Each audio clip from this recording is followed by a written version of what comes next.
प्रिय विद्यार्थियों, आप सभी को ज्ञान देवी संस्थान खरदे तरफ से प्यार भरा नमस्कार।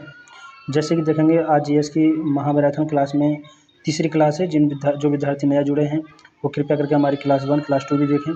और आगे इस प्रकार हैं, जैसे कि कठोर परिश्रम कभी भी विफल नहीं होता है। यदि आप मेहनत करेंगे तो आपकी ये मेहनत बेकार नहीं जाएगी। जिस लाइन में आप मेहनत करें अवश्य ही कामयाब होंगे। आगे देखेंगे क्वेश्चन नंबर 1, उत्तर प्रदेश सरकार ने किस ऐतिहासिक स्मारक से जुड़वा मछली का राज चिन्ह अंगीकृत किया है? तो ये क्या है? रूमी दरवाजा से भी ऑप्शन सही रहेगा इसका।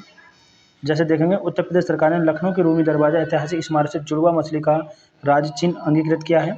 और रूमी दरवाजा लखनऊ के प्रमुख पर्यटन स्थलों में से एक है। इसका निर्माण नवाब अशफाकउद्दौला ने 1784 में करवाया।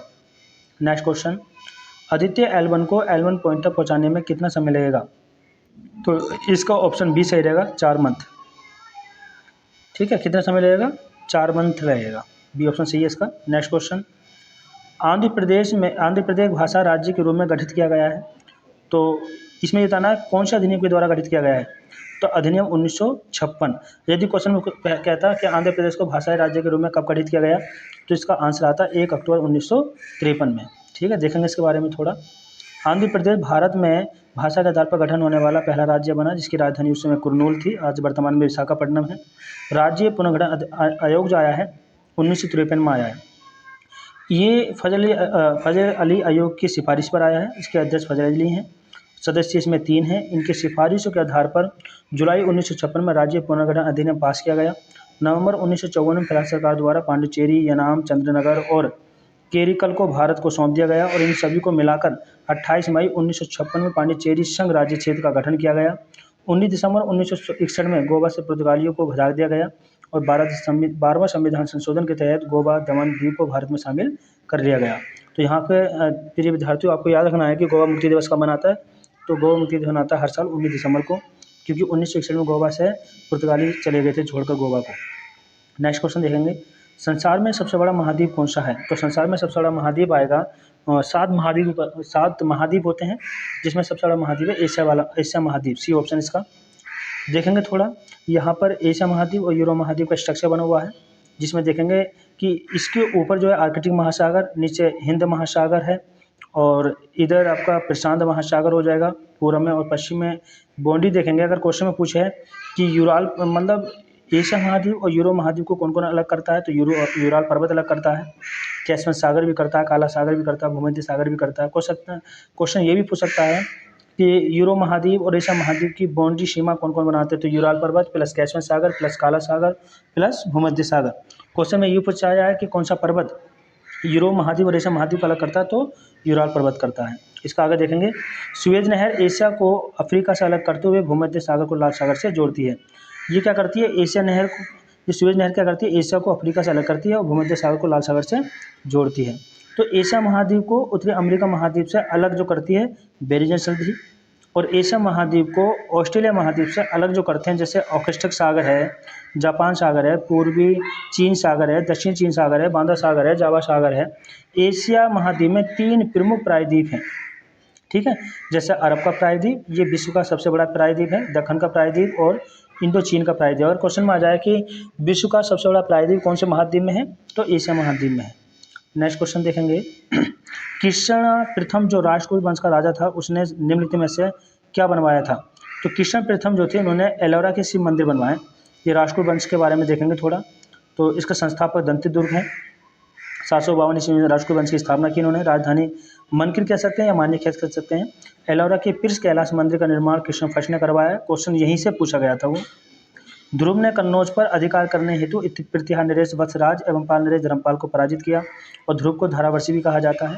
अमोघवर्ष जैन धर्म का अनुयायी था। इसने कन्नड़ में कविराज माह की रचना भी की है। इसने तुंगभद्रा में जल समाधि ले ली थी। नेक्स्ट क्वेश्चन देखेंगे, सड़क ए आजम किन शहरों को जोड़ती थी? सड़क ए आजम, तो सड़क ए आजम जो जोड़ती थी आगरा और सासाराम को। सी ऑप्शन इसका होगा। देखेंगे 16वीं शताब्दी के एक राजा शेरशाह सूरी ने ग्रांड ट्रंक रोड का निर्माण करवाया था। इस सड़क को सड़क ए आजम भी कहा जाता था। ठीक है, इसका काम क्या था? भारत को मध्य एशिया से जोड़ता है ये सड़क। इसी सड़क के पिछले नामों में उत्तरापद या बादशाही सड़क या सड़क ए आजम भी शामिल है। एशिया की सबसे लंबी, सबसे पुरानी, महत्वपूर्ण सड़क है ये। इस सड़क की लंबाई 3710 किलोमीटर है। इस मार्ग का पश्चिमी छोर जो है काबुल है, अफगानिस्तान में है, और पूर्वी छोर जो है टेकनाफ, बांग्लादेश में है। नेक्स्ट क्वेश्चन देखेंगे, गुरुमुखी डोगरी और सिंधी लिपि की उत्पत्ति किस लिपि से हुई है? तो गुरुमुखी डोगरी और सिंधी लिपि की उत्पत्ति जो हुई है ये शारदा लिपि से हुई है। ऑप्शन नंबर बी सही रहेगा। तो देखेंगे सिखों के 10वें गुरु में से दूसरे नंबर गुरु के थे गुरु अंगद देव जी। 1539 से 1552 का कार्यकाल रहा। इनका वास्तविक नाम लहना था और लंगर को स्थायी इन्होंने बनाया था। गुरुमुखी लिपि के अगर जनक पूछे तो गुरु अंगद देव जी आ जाएंगे। नेक्स्ट क्वेश्चन, केंद्र शासित प्रदेश लक्षद्वीप के न्याय क्षेत्र का कार्य कौन सा न्यायालय करता है? तो केंद्र शासित प्रदेश लक्षद्वीप जो आता है ये आपका आएगा केरल हाई कोर्ट के अंदर। बी ऑप्शन सही रहेगा इसका। थोड़ा और देखेंगे कि केरल के लोक नृत्य कथकली, मोहिनीअट्टम, थेयम, उसके उत्सव हैं ओणम, पूरम, पीरपली, गजमेला, विशु। उच्च न्यायालय इसका एर्नाकुलम, केरल और प्लस लक्षद्वीप का है। और केरल जो है मसाला में, नारियल में, काली मिर्च में, अदरक में, छोटी इलायची में, काजू, रबड़ में सबसे अग्रणीय राज्य है भारत के अंदर। आगे देखेंगे, मनुष्य के शरीर में हृदय को एक बार धड़कने के लिए कितने समय लगता है? तो मनुष्य के शरीर में जो समय लगता है उसे लगता है 0.8 सेकेंड। 0.8 second, D option. थोड़ा हृदय के बारे में देखेंगे, हृदय के दाहिने भाग में अशुद्ध रक्त यानी CO2 युक्त रक्त होता है और जो शुद्ध रक्त होता है उसमें ऑक्सीजन होता है। हृदय की मांसपेशियों को रक्त पहुँचाने वाली वाहिनी को कोरोनरी धमनी कहते हैं और इसी में किसी प्रकार की रुकावट से हृदय घात होता है, मतलब हार्ट अटैक होता है। मनुष्य का हृदय 72 बार 1 मिनट में धड़कता है और भ्रूण अवस्था में ये 150 बार धड़कता है और एक धड़कन में जो है 70 मिली रक्त पंप होता है। ये बहुत ज़्यादा इंपॉर्टेंट रहेगा, व्याख्यात्मक बहुत ज़्यादा इंपॉर्टेंट रहेगा। कृपया करके आप ऑप्शन क्वेश्चन के साथ साथ व्याख्यात्मक भी याद करें। अगला क्वेश्चन, आधुनिक चर्म शोधन उद्योग में ऐसी कौन सी भारी धातु पाई जाती है जो विषैली होती है? तो विषैली होती है क्रोमियम। क्या होती है? क्रोमियम। क्रोमियम के बारे में थोड़ा देखेंगे, लोहा में जंग लगना, तांबे की सतह पर हरे रंग की परत चढ़ना, चांदी की वस्तुओं को काली हो जाना, ये एक प्रकार के संक्षारण का भाग कहलाता है। ठीक है, तो लोहा में जंग लगना एक रासायनिक परिवर्तन है। जंग लगने से लोहा का भार क्या होता है? बढ़ जाता है। जंग लगने में बना जो पदार्थ होता है फेरिसोफेरिक ऑक्साइड होता है। जंग रहित लोहा बनाने में प्रयुक्त धातु जो है क्रोमियम है। कहने का मतलब है अगर किसी लोहा में क्रोमियम मिला दो तो वो लोहा कभी भी जंग नहीं पकड़ेगी। जंग लगने से बचाने के लिए आपको पेंट करना पड़ता है, तेल लगाना पड़ता है, गेज लगाना पड़ता है, यस्त लेपन करना पड़ता है, क्रोमियम का लेपन करना पड़ता है, जस्ते की परत चढ़ानी पड़ती है या कह सकते हैं जस्तीकरण करना पड़ता है। ये सब जो है जंग रहित लोहा बनाने के लिए होता है। नेक्स्ट क्वेश्चन, बताएंगे कि आधुनिक कंप्यूटर की खोज सर्वप्रथम कब हुई है? तो आधुनिक कंप्यूटर की खोज हुई है सर्वप्रथम 1946 में। इसका सी ऑप्शन रहेगा। सर्वप्रथम आधुनिक कंप्यूटर की खोज का आविष्कार जो है 1946 में हुआ। एनिक कंप्यूटर था और कंप्यूटर का जनक तो आप जानते हैं चार्ल्स बेबेज है। नेक्स्ट क्वेश्चन, निम्नलिखित में से किस गवर्नर जनरल को भारतीय प्रेस का मुक्तिदाता कहा जाता है? तो भारतीय प्रेस का मुक्तिदाता जो कहा जाता है चार्ल्स मेटकाफ को कहा जाता है। बी ऑप्शन सही रहेगा। चार्ल्स मेटकाफ के बारे में एक आध क्वेश्चन और पढ़ना है आपको कि चार्ल्स मेटकाफ का कार्यकाल 1835 से 1836 रहा है आधुनिक इतिहास में। ये भारतीय प्रेस का मुक्तिदाता भी कहलाता है क्योंकि इसने भारतीय प्रेस पर लगे प्रतिबंध को पूर्ण तरीके से हटाया, अर्थात पूर्ण तरीके से इन्होंने क्या कर दिया था? स्वतंत्र कर दिया था।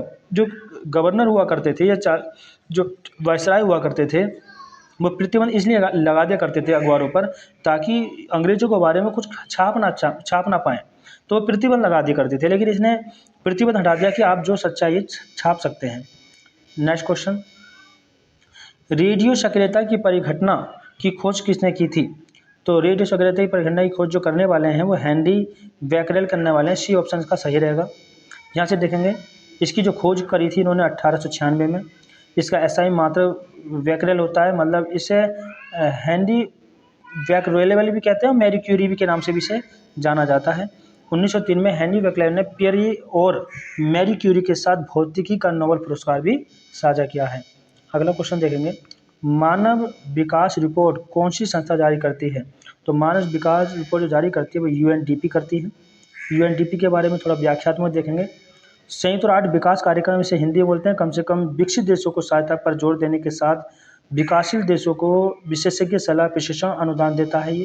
ये राष्ट्र के बीच तकनीकी और निवेश सहयोग का समर्थन भी करता है। इसकी स्थापना 1965 में की गई है और इसमें जो देश है सदस्य देश 177 हैं। अगला क्वेश्चन, प्रधानमंत्री द्वारा जल संरक्षण के प्रति जागरूकता के लिए जल जन अभियान का शुभारंभ कहाँ किया गया है? तो ये किया गया है राजस्थान में। सी ऑप्शन इसका सही रहेगा। देखेंगे, प्रधानमंत्री नरेंद्र मोदी ने 16 फरवरी 2023 को राजस्थान के सिरोही जिले के आबू रोड में जल जन अभियान को वर्चुअली उद्घाटन किया। यह अभियान ब्रह्मा कुमारी संस्था और जल शक्ति मंत्रालय के द्वारा शुरू किया गया है। इस अभियान का मुख्य उद्देश्य वाटर हार्वेस्टिंग के साथ पेड़ लगाने और जल संरक्षण के लोगों को प्रेरित करना है।